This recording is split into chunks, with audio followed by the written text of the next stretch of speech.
सारा प्रणाम। मैं हूं आनंद विजय सिंह। देश की बात में आप सभी का स्वागत है। प्रधानमंत्री नरेंद्र मोदी के 8 साल के कार्यकाल में भारत में कई आधारभूत बदलाव हुए।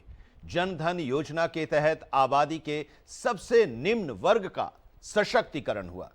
पीएम किसान निधि से किसानों का हित सुनिश्चित करने का प्रयास हुआ। विकास के कई और कार्य हुए। भारत विश्व की 5वीं आर्थिक शक्ति बना, लेकिन इसके साथ ही ब्रिटिश साम्राज्यवाद की उन निशानियों का भी अंत हुआ जो भारतीय आत्मसम्मान की स्थापना के लिए बेहद आवश्यक हैं। आजादी के 75वें वर्ष में लाल किले की प्राचीर से अपने संबोधन में प्रधानमंत्री नरेंद्र मोदी ने 5 प्रण लिए थे। उनमें से एक प्रण अपनी सांस्कृतिक विरासत और सामाजिक मूल्यों से जुड़े प्रतीकों को सम्मान देना था, स्थापित करना था, और साथ ही आत्मनिर्भरता को बढ़ावा देना था। उसी क्रम में राजपथ बना कर्तव्य पथ। वीरों के स्मारक के सामने नेताजी सुभाष चंद्र बोस की मूर्ति की स्थापना हुई। जय हिंद का नारा देने वाले सुभाष बाबू को उपयुक्त सम्मान दिया गया। इसके अलावा आईएनएस विक्रांत बना आत्मनिर्भर भारत का अनूठा प्रतिबिंब।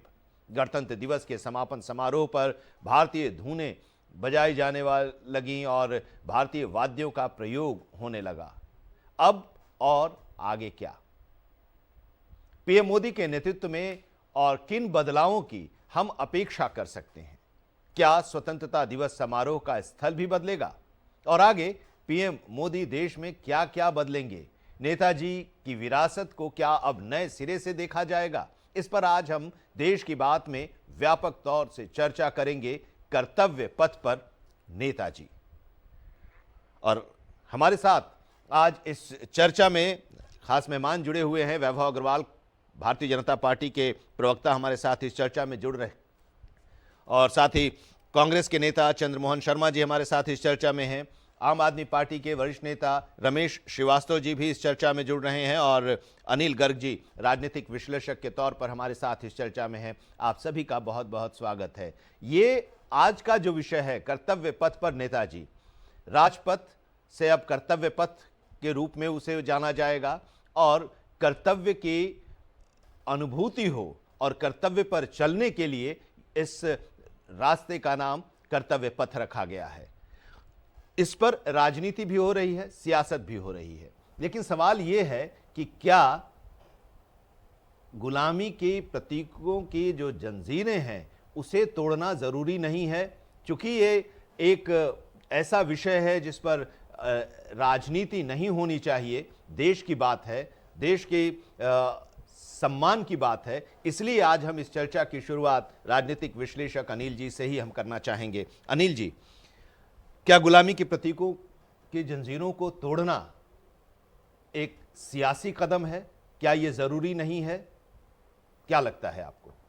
देखिए, आज हम जिस विषय पर चर्चा करने के लिए यहाँ एकत्रित आए हैं वो विषय देश के गौरव से लेकर जुड़ा है। आपने शुरू में ही कहा कि इस पर राजनीति नहीं होनी चाहिए, लेकिन राजनीतिक पार्टियां राजनीति नहीं करेंगी तो वो क्या करेंगी? वो करेंगी।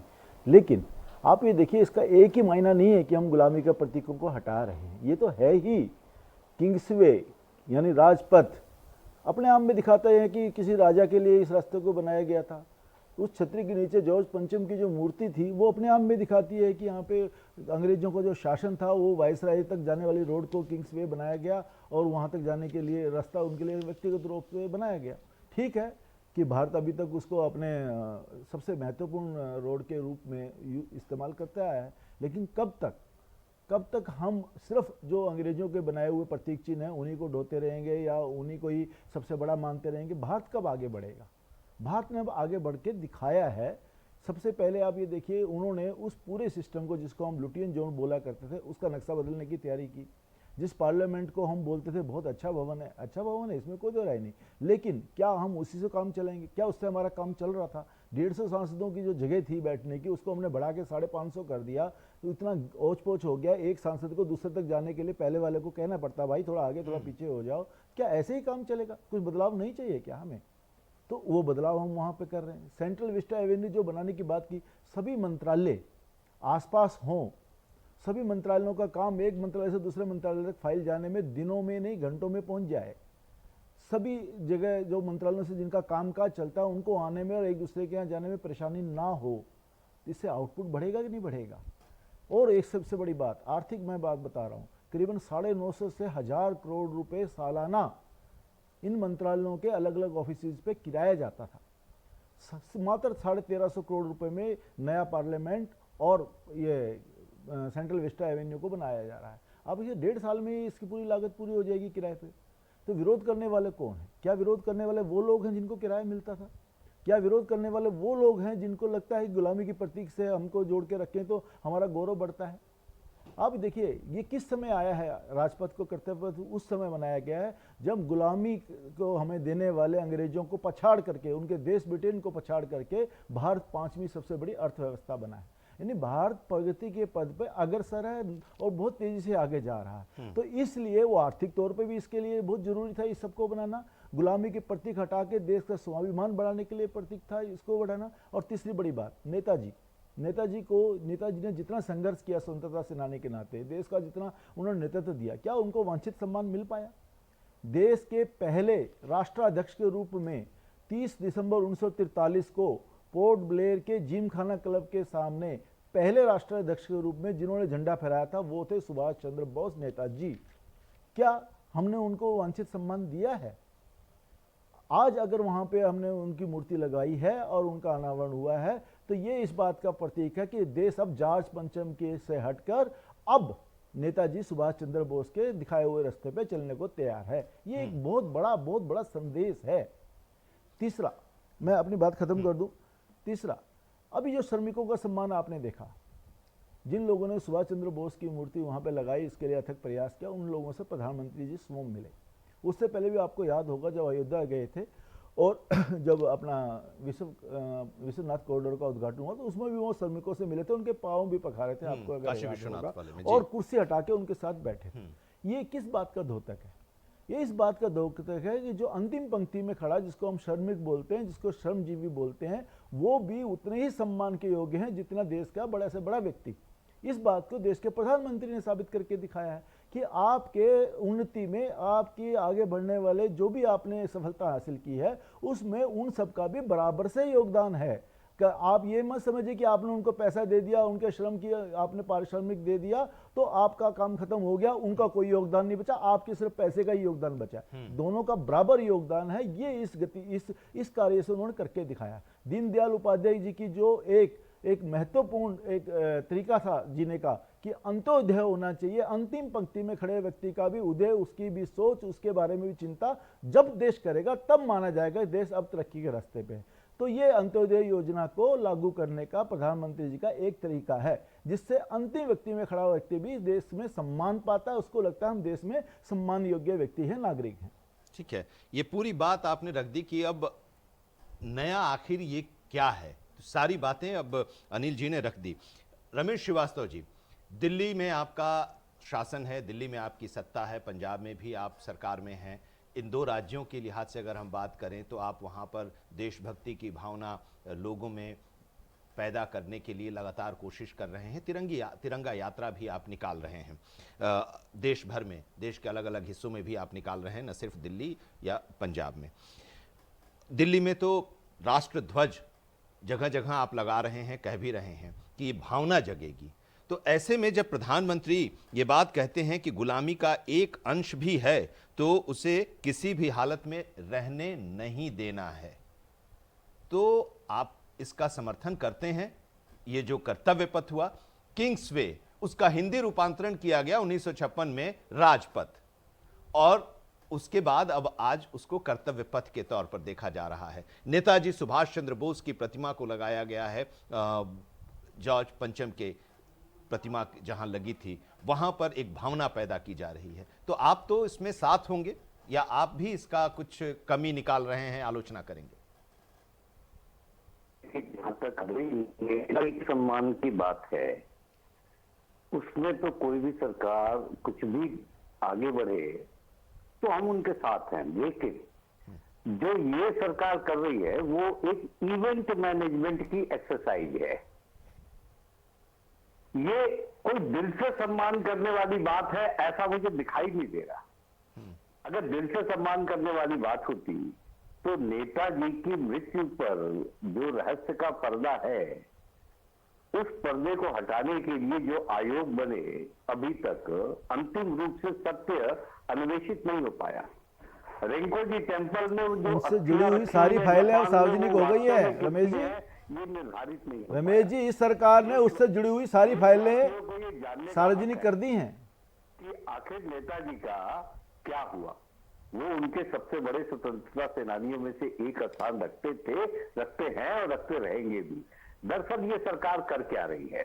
इस सरकार के अंदर एक सेंस ऑफ गिल्ट है कि ये और इनका पितृ संगठन दोनों ही 47 से पहले इस देश में मौजूद था, लेकिन आजादी के आंदोलन में उनका कोई योगदान नहीं था। संघ का कोई ऐसा योगदान नहीं था आजादी के आंदोलन में। अब इस अपराध बोध से ये भरे हुए हैं। तो अब कभी सरदार पटेल का दामन पकड़ने की सोचते हैं, कभी गांधी जी के जाकर के आश्रम में चरखा काटने की कोशिश करते हैं, कभी नेताजी की मूर्ति प्रतिमा का अनावरण करवाते हैं, लेकिन ये उस कर्तव्य पथ पर चलेंगे नहीं। मुझे याद है कि 7 रेसकोर्स रोड का नाम बदल के जहां प्रधानमंत्री जी का निवास है, उसको लोक कल्याण मार्ग रखा गया। क्या लोक कल्याण ऐसे होता है कि उद्योगपतियों के 10 लाख करोड़ का कर्जा माफ कर दो, 68,000 करोड़ आपके मित्र लूट करके विदेश भाग जाए, और तो और मिड डे मील में आप बच्चों को नमक और चावल खिलाओ? क्या लोक कल्याण ऐसे होता है? तो सड़कों का नाम बदलने से कुछ नहीं होता। जमीन पर जो कार्यक्रम चलाए जाने चाहिए, देश को नंबर 1 कैसे बनाएंगे? स्वास्थ्य सुविधाएं नहीं है सबके लिए। तो आपसे भी तो ये पूछा जा सकता है रमेश गर्ग जी, आप रमेश श्रीवास्तव जी, आपसे भी तो ये पूछा जा सकता है कि सड़कों पर तिरंगा लहराने से क्या वो भावना आ जाएगी? क्या जरूरत है उसको लगाने की? क्या वो एक इवेंट मैनेजमेंट नहीं है? नहीं, देश 5वीं आर्थिक सबसे बड़ी अर्थव्यवस्था बना है। अगर आपने पहली लाइन कहा कि जो इस तरह का काम करेगा उसका स्वागत होना चाहिए, लेकिन आप उसमें लेकिन जब लगा के एक लाइन और उसके बाद लेकिन लगा के जो इतना लंबा सारी कमियां, वही तो मैं कह रहा हूं कि कमियां ढूंढने की कोशिशें की जाती हैं। नहीं, आप कमी अगर ढूंढा जाए तो सबके अंदर कमी है। अगर मान लीजिए कोई अगर मान लीजिए तो अगर कोई कमी किसी में रही और उसको दूर करने की कोई कोशिश कर रहा है तो क्या वो गलत है? पूछा जाना चाहिए कि इनके पितृ संगठन आरएसएस के मुख्यालय पर आजादी के बाद 52 वर्षों तक तिरंगा नहीं था। आप मुझे बताइए, किसी व्यक्तिगत भवन पे तिरंगा लहराने की इजाजत थी क्या उस समय? और पठानकोट में रमेश जी, ये तो बता दीजिए, आजादी के बाद से कोई भी व्यक्तिगत भवन पे तिरंगा लगाने की इजाजत थी क्या? ये ना सिखाए। हमारी जो तिरंगा यात्रा होती है उसमें वही है, सब अपनी बात कहते हैं कि हमारा जो है वो हमारा सही है। ठीक है, लेकिन ये भी है कि हमारा जो है वो हमारा सही है, दूसरा जो कर रहा है वो गलत है, उसमें कमियां हैं, वो सब निकाल रहे हैं, आप भी निकाल रहे हैं और आप लगातार निकालते आ रहे हैं। लेकिन सवाल अब यह है, चंद्रमोहन जी भी हमारे साथ जुड़ गए हैं, कांग्रेस के नेता। सबकी बात लेकर मैं आता हूं। वैभव जी, आप सबका एक साथ जवाब दीजिएगा। चंद्रमोहन जी, जब भी नेहरू या गांधी से इतर किसी दूसरे स्वतंत्रता सेनानी को सम्मान दिया जाता है, उसकी चर्चा शुरू हो जाती है, तो आप लोगों में खलबली मच जाती है। नेताजी सुभाष चंद्र बोस को उनका जो सम्मान मिलना चाहिए वो आज तक नहीं मिला। दिल्ली चलो का नारा नेताजी सुभाष चंद्र बोस ने दिया और दिल्ली से उनको अब तक 2022 तक दूर रखा गया। आज जब उनकी प्रतिमा स्थापित की गई है तो उसमें खोट निकालने की प्रक्रिया शुरू हो गई है, सियासत शुरू हो गई है। आनंद जी, मैं आपके वक्तव्य से बिल्कुल सहमत भी नहीं हूं और मैं पुरजोर विरोध करता हूं आपके इस वक्तव्य का कि कांग्रेस अगर किसी देश के आपने कमी निकाली थी, स्टैच्यू ऑफ यूनिटी में भी निकाली थी। मैं अभी दे रहा हूं, आपको जवाब दे रहा हूं, जवाब दीजिए। किसी स्वतंत्रता सेनानी या किसी भी देशभक्त के लिए अगर कांग्रेस ने विरोध किया है और वो विरोध की परिपाटी कांग्रेस ने रखी है, तो आप गलत करें, आपका वक्तव्य गलत है। नहीं, ये मैं नहीं कह रहा हूं। कल ही एक इंटरव्यू में एक मिनट फिर उसको आप ऐड करके अपनी बात कहिएगा चंद्रमोहन जी। कल ही एक इंटरव्यू में जिस नेताजी की हम लोग चर्चा कर रहे हैं, उस नेताजी सुभाष चंद्र बोस की बेटी अनीता बोस ने कहा, बड़े खुलेआम कहा उन्होंने, उनसे एक सवाल पूछा गया था तो उन्होंने कहा कि नॉन वायलेंट मूवमेंट को ज्यादा लाइमलाइट में रखने के लिए नेताजी की लिगेसी या उनकी विरासत को दबाया गया। ये मैं नहीं कह रहा हूं, ये उनकी बात है, उनकी बेटी कह रही है और उनको ये महसूस हो रहा है, तभी तो ये बात कह रही हैं। इसलिए इस बात को लेकर मैं आपके पास आया हूं। फिर तो आपको उनकी भी बात करनी चाहिए जो गले पे भगवा डाल लेते हैं और आरएसएस के देखिए यही बात है, यही बात है। आप उनकी बात, अब उनकी तुलना आप कहां चले जा रहे हैं। मैं उनकी बात कर रहा हूं, वो सीधे वो ये बात कह रही है कि वही तो मैं कह रहा हूं, आप नेताजी की जब बात होती है तो आप भगवा पे चले जाते हैं। मैंने भगवा का एक एग्जाम्पल नहीं दिया, मैंने अनीता बोस की बात कही है। आप जी मेरी बात को पूरा नहीं होने दे रहे। जी हाँ, मैं उसी में मैंने ऐड किया। उसी तरह से जिस तरह से सुभाष चंद्र बोस, उसी तरह से महात्मा गांधी भी है। और सुभाष चंद्र बोस देश के नेता हैं, उनका कहीं किसी ने नाराज नहीं किया। जो बात आज की परिपाटी के ऊपर आ रही है, तो वो परिप्रेक्ष्य तो भाजपा की अपनी पिछली सरकारों पे भी लगता है। क्या भाजपा की सरकारें अलायंस के साथ और अलायंस से अलग देश के अंदर नहीं रही? इन 8 सालों में कौन सी परिपाटी सिद्ध हो गई कि कांग्रेस सहित शासक और कांग्रेस सहित शासन के अंदर सारी कुरीतियां आ गई और 8 साल के अंदर जब ठीक हो गई? तो उसके अंदर तो महात्मा गांधी की भी महिमा मंडल को खंडित करते हुए नथुराम गोडसे को बढ़ा दिया गया। तो क्या वो एक प्रश्न चिन्ह नहीं खड़ा होता? अगर आप ये कहें कि अगर विपक्ष किसी बात को कहता है तो उसका विरोध करता है, ये आपकी सोच है, मेरी सोच नहीं। ये मेरी सोच नहीं है, ये लोग जो कह रहे हैं वो सवाल मैं आपसे कर रहा हूं।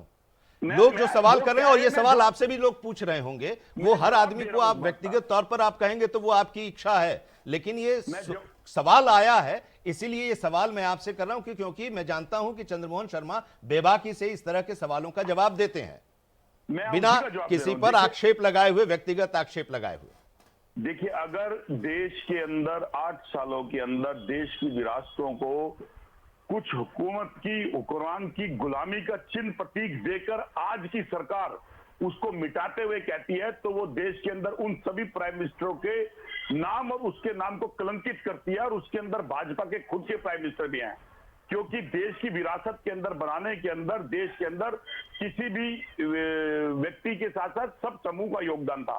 और उसके अंदर आज आप पावर में आने के बाद मनमानी ढंग से कभी आप इंडिया गेट के अंदर जवान ज्योति को बंद कर देते हैं, कभी आप एक मॉडल को हटा के सुभाष चंद्र बोस की मूर्ति को लगाकर महिमा मंडित करना चाहते हैं, कभी आप संसद भवन को बंद करके सेंटर विस्टा बना के करोड़ों रुपए का पैसा लगा के देश के अंदर गरीबी महंगाई की मार डाल के, जस्ती की मार डाल के उसके परिप्रेक्ष्य में बचना चाहते हैं। तो भले ही आज देश आपको ठीक कह रहा हो, लेकिन इसके परिणाम देश को और देश की जनता पे भारी पड़ने वाले हैं, क्योंकि उसकी आड़ में छुपकर जिस राष्ट्रता को बेचा जा रहा है, उस राष्ट्रता का प्रमाण तो यह है कि क्यों नहीं, जिनके आज हाथ में तिरंगा है, क्या उन्होंने हाथ में तिरंगा लग के तिरंगे को अपमान नहीं करा? मेरे मित्र कह रहे थे कि उस समय तिरंगे को किसी भी पर्सनल इमारत पे फहराने की अनुमति नहीं थी, मैं सहमत हूं, लेकिन क्या उस समय आरएसएस के लोग तिरंगा झंडा फहराते थे? मैं क्या कह रहा हूँ, जब अनुमति नहीं थी तो कैसे फहराएंगे? वही बात है, आरएसएस आपकी जो आप जब भी जवाब देने लगते हैं तो आरएसएस पर चले जाते हैं। चंद्रमोहन जी, देश की ये आजादी बात की मैंने कही थी, मैं आपको उन हीरोज की बात हो रही है। अटल जी की सरकार में सबसे पहले ये लोगों को छूट दी गई कि आप विभिन्न मौकों पे अपने घरों में, अपने ऑफिस में झंडा रोहण कर सकते हैं, उससे पहले सरकार नहीं थी। केस लड़कर कांग्रेस के सांसद नवीन जिंदल जी ने कोर्ट में केस लड़कर सब सम्मान के साथ, देखिए आप आरएसएस को कहिए, आप आरएसएस को कहिए, लेकिन नेताजी सुभाष चंद्र बोस, चंद्रमोहन जी, नवीन जिंदल जी ने कौन से साल में किया? कौन से साल में किया ये? तो विरोध करती थी। जरा वैभव जी के पास भी जाते हैं, लेकिन पहले 50 साल तक जो शासन कांग्रेस का रहा, उन्होंने खुद क्यों नहीं इसको इजाजत दी? लेकिन चंद्रमोहन जी कांग्रेस के अध्यक्ष रह चुके हैं। अगर आप उसको मानते हैं कि 1885 में जिस भारतीय राष्ट्रीय कांग्रेस की स्थापना हुई और वही कांग्रेस आज भी है, अगर उसको मानते हैं तो उसी कांग्रेस के अध्यक्ष नेताजी सुभाष चंद्र बोस भी रह चुके हैं। लेकिन उनको कांग्रेस ने क्या दिया इतने लंबे शासनकाल में? तभी तो अनीता बोस को यह कहना पड़ता है कि ईर्ष्या और कांग्रेस लाइन ऑफ थिंकिंग इसकी वजह रही, इसीलिए वो कह रही हैं। लेकिन आप आरएसएस पर चले जाते हैं, वो आरएसएस की नहीं थी और न है, लेकिन वो ये बात कह रही हैं, तो उनके अंदर की एक फीलिंग है, तभी तो ये बात वो कह रही हैं। और शायद अगर वो गलत फीलिंग भी हो तो आप उसको दूर नहीं कर पाए इतने दिनों में। वैभव अग्रवाल जी, अब सवाल ये है कि नेताजी की मूर्ति लगी, सियासत भी शुरू हो गई है। अब आप जरा ये बताइए कि इसके आगे क्या है? जो लाइन शुरू है, जो बात प्रधानमंत्री कह रहे हैं कि बदलेंगी चीजें, जहां से गुलामी की बू आ रही है, गुलामी के जो प्रतीक हैं उनको हम बदलेंगे। तब एक सवाल यह भी उठ रहा है कि क्या वो जगह भी जहां पर 15 अगस्त को झंडा फहराया जाता है, वो जगह भी, और दूसरी कि नाम बदल जाने से सिर्फ काम खत्म तो नहीं हो जाता है, उस कर्तव्य पथ का बोध होना चाहिए। क्या इसकी नीयत दिखाई दे रही है? आनंद जी नमस्कार। आपके पैनल के सुबह 12 बजे बहुत अच्छी एनर्जी है और आशा करता हूं कि दिन में अपने प्रतिद्वंदियों से उसी मजे से और उसी जोश से लड़ेंगे, बहुत अच्छा लगेगा। देखिए ऐसा है कि अनिल भाई साहब ने तो बिल्कुल सटीक कहानी बता दी है और ये कहानी है, लेकिन मैं राजनेता हूँ, राजनीति तो करूंगा, तो अनिल भाई साहब ने जहाँ पे छोड़ा है मैं उसके ऊपर राजनीति करूंगा। मेरे मित्र हैं श्रीवास्तव जी, बहुत दिनों बाद आज उनके साथ मुलाकात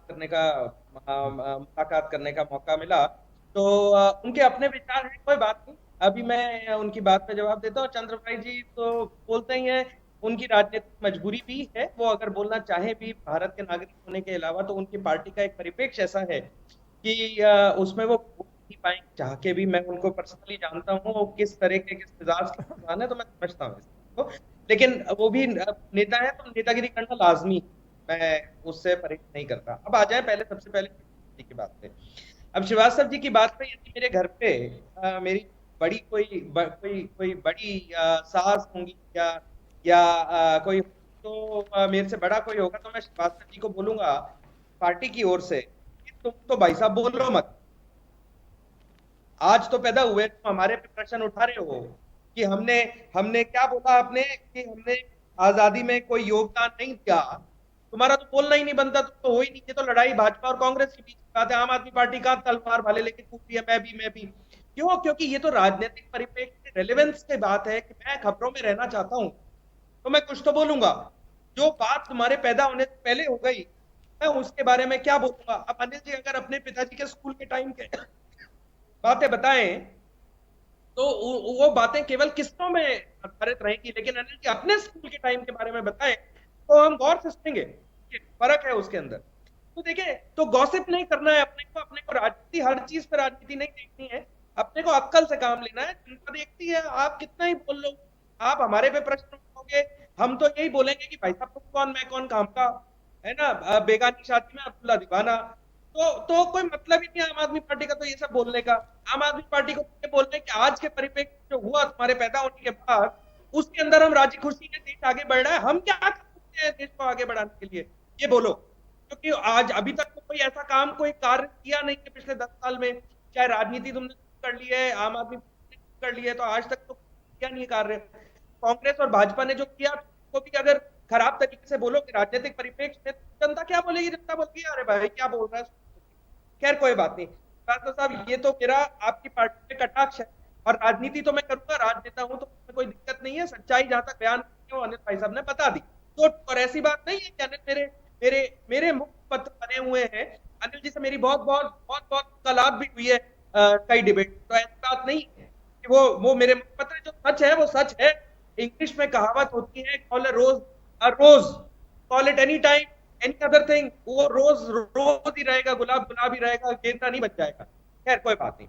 अब आ जाए चंद्रमोहन जी की बात, जो बोल रहे हैं वो राजनीतिक बात कर रहे हैं, लेकिन मैं कुछ सच्चाई पे उनका ध्यान करना चाहूंगा, जो शायद उनको पता होते हुए भूल गए थोड़ा सा, क्योंकि इमोशनली बात करते हैं, उनकी पार्टी उनको फोर्स करती है बात करने के लिए। कोई बात नहीं, मेरी भी करती है कभी कभी चंद्रमोहन भाई, तो इसमें कोई दिक्कत नहीं है, अपनी नेतागिरी करेंगे, अपने कोई राजनेता है। अब देखिए 1967-68 में कांग्रेस ने किस मजबूरी के तहत किंग जॉर्ज का जो बड़ा था एक स्टैचू था वो हटा दिया, वो किस चलते हटा दिया, लेकिन आपने उसके बाद 70 साल की राजनीति कर ली 2020 के ऊपर। ठीक है, 70 साल की राजनीति में भारतवर्ष में चाहे नेहरू का ही स्टैचू लगा देते, लेकिन ऐसा कोई आपको भारत की जो आजादी की लड़ाई थी उसमें ऐसा कोई कांग्रेस को कभी कोई बड़ा नेता नहीं मिला, कभी कोई बड़ा स्वतंत्र सेनानी नहीं मिला जिसका स्टैचू लग सकता था वहां से हटने के बाद। आज हमने ही क्यों लगाया? तो एक बहुत बड़ा प्रश्न उठता है, ये मंशा भी दिखाता है, और हमने उसको उठा के नेताजी से रिप्लेस कर दिया, क्योंकि नेताजी पथ पे, कर्तव्य पथ पर चलते चलते अपनी मृत्यु को समाधि प्राप्त हो गए। तो इसमें इसमें कोई बड़ी बात नहीं है। सरदार पटेल ने जहाँ से अपनी लड़ाई शुरू करी थी, उनकी कर्म भूमि जो थी वो उनकी कर्म भूमि थी, हमने वहां पे उनको बिठा दिया। शिवाजी की कर्म भूमि थी, हमने वहां पे उनको बिठा दिया। और ये सब पिछले 7 साल 8 साल में तो हुआ। तो इसमें हमने सरकारों ने किया वो किया, लेकिन हमारी सरकारें हमेशा मिली भगत सरकारें रही हैं और उसमें राजनीतिक मजबूरियां नहीं है। जितना कार्य हमने अच्छा किया वो किया, लेकिन हम आज उसी कार्य को आगे लेके जा रहे हैं। इस चीज को ना भूला जाए तो बहुत अच्छा रहेगा। लेकिन अगर राजनीतिक लड़ाई करनी है और राजनीति हमें फिर भी करनी है तो बेसिरपार की आर्गुमेंट का, बेसिरपार का झगड़ा रहेगा, बेसिरपार की राजनीति रहेगी। अब उसी तरह जैसे अनिल भाई ने बोला पीएम श्री है, अंत्योदय है और ये सारी योजनाएं हैं, ये आज की योजनाएं हैं, कल की योजनाएं नहीं है। हम अगर कल में जीते रहेंगे तो हम आज तो ऐसे तो आप भी कल की बात करेंगे। मैं पूरे देश को याद दिलाना चाहूंगा, आपको याद दिलाना चाहूंगा, अन्य दलों को याद दिलाना चाहूंगा सन 1973-75 राजनीति में क्या हुआ था, इमरजेंसी जब लगी थी और क्या हुआ था सारे नेताओं के साथ, सारी स्वतंत्रता सेनानियों के साथ क्या हुआ था, डंडे की राजनीति की। और वो आज के समय हम आज जो चाहें वो खुली होकर बोल सकते हैं, खुले मन से बोल सकते हैं, विचारों का आदान प्रदान। राहुल जी हमारे प्रधानमंत्री का मजाक उड़ाते हैं, कांग्रेस के नेता प्रधानमंत्री, देश के प्रधानमंत्री मेरे और आपके प्रधानमंत्री को गालियां देते हैं। हमने कुछ नहीं किया, कोई बात, हमने फिर भी पार्लियामेंट में मजाक किया। हम आज भी अपनी डिबेट करते हैं, हंसी ठट्टा करते हैं, कोई दिक्कत नहीं है इसके अंदर। अब आप देखिए इंडियन नेवी का लोगो चेंज किया, वो हमने क्यों किया, वो आपने क्यों नहीं किया? आपको मौका नहीं मिला। आपके बड़े बड़े लोग गमलों में खुबियां उगाते रह गए और आपने ये नहीं सोचा कि अपने पुराने समय को छोड़ दिया जाए और आज के भारत की बात क्या नहीं।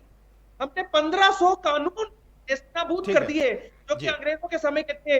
आपने क्यों नहीं किए या किसी और ने क्यों नहीं किए? ये सवाल आप पूछ सकते हैं कि इतने दिनों तक वो जगह खाली रही, कोई मूर्ति उसमें लग जाती किसी स्वतंत्रता सेनानी की, तो ये भी है। एक आखिरी कमेंट एक लाइन में अनिल जी, आप ही से हमने शुरू किया था और आप ही से हम कंक्लूड करना चाहते हैं।